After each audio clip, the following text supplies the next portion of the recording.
Assalamualaikum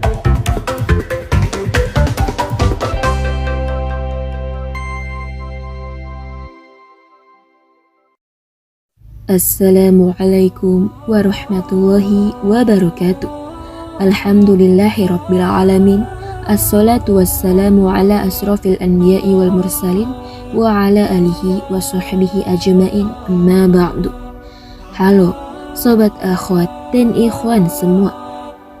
Pernahkah kita bertanya-tanya, berapa lama waktu siksa kubur? Apakah siksa kubur itu dilakukan terus-menerus sampai hari kiamat? Ada sejumlah hadis yang menerangkan tentang siksa kubur bagi golongan tertentu yang tentunya dikehendaki oleh Allah Subhanahu wa Ta'ala.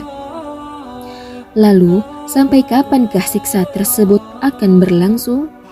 Menurut hadis yang berasal dari Aisyah radhiyallahu anha, siksa kubur itu terjadi pada orang yang kafir dan munafik.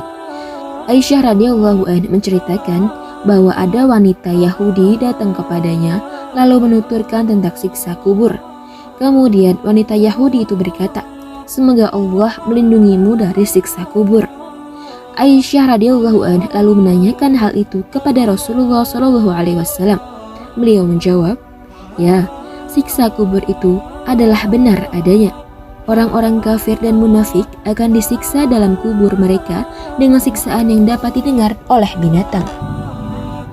Aisyah radhiyallahu anha kemudian bertutur, "Sejak saat itu, tidaklah saya melihat Rasulullah mengerjakan sholat, melainkan beliau pasti berdoa memohon perlindungan kepada Allah dari siksa kubur."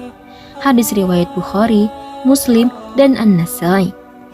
Menurut Isham bin Muhammad Asy-Syarif dalam Al-Jami' As-Sahih min Ahadits An-Nisa, hadis tersebut itu menjelaskan kalau kehidupan di alam kubur dengan segala kenikmatan dan siksanya adalah benar adanya.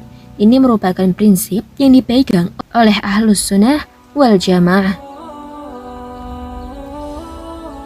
Lantas, apakah benar kalau siksa kubur itu akan berlangsung terus-menerus sampai hari kiamat?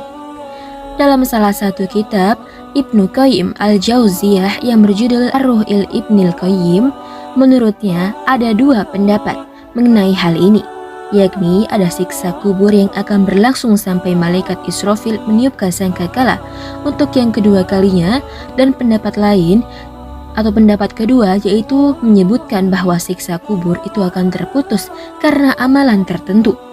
Pendapat yang menyebut bahwa siksa kubur itu berlangsung hingga hari kiamat itu bersandar pada hadis Samurah yang diriwayatkan Al-Bukhari tentang mimpinya Nabi Muhammad yang di dalamnya itu disebutkan bahwa beliau bersabda, "Dia melakukan yang demikian itu hingga hari kiamat."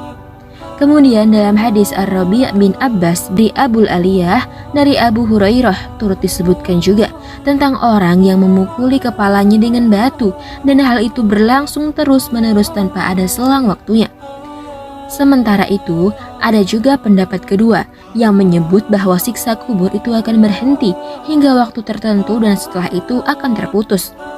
Menurut Ibnu Qayyim Al-Jauziyah, siksa ini akan ditimpakan kepada sebagian orang yang durhaka namun kesalahannya ringan, sehingga dia akan dijatuhi siksaan sesuai dengan kesalahan yang telah diperbuatnya.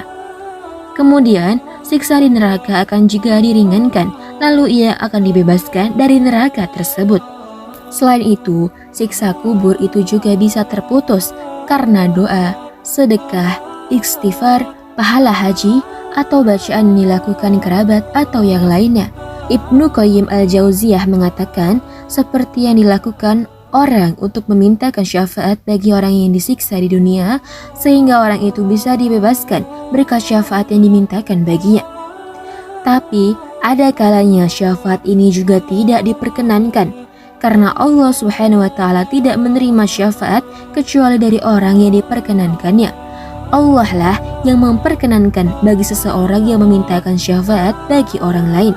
Itu pun jika Allah berkenan untuk merahmati orang yang dimintakan syafaat. Lanjut Ibnu Qayyim Al-Jauziyah seperti diterjemahkan oleh Kartur Suhardi. Salah satu riwayat yang menguatkan pendapat ini adalah dari Amr bin Jarir. Beliau berkata, Jika seorang hamba berdoa bagi saudaranya yang sudah meninggal, maka ada seorang malaikat yang menemuinya di dalam kuburnya, seraya berkata, "Wahai penghuni kubur yang terasing, ini ada hadiah dari saudaramu." Siksa kubur itu bisa diringankan.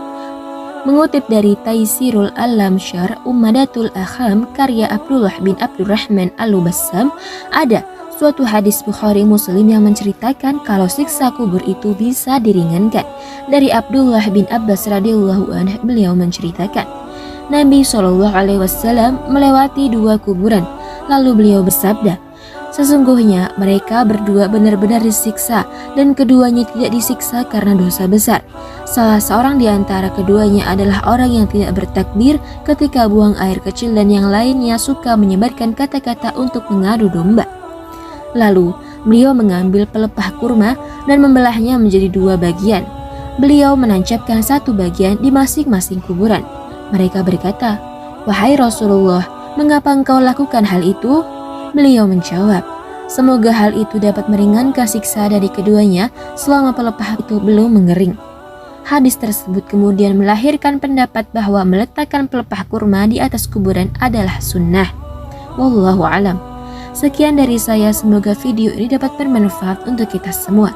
Wassalamualaikum warahmatullahi wabarakatuh.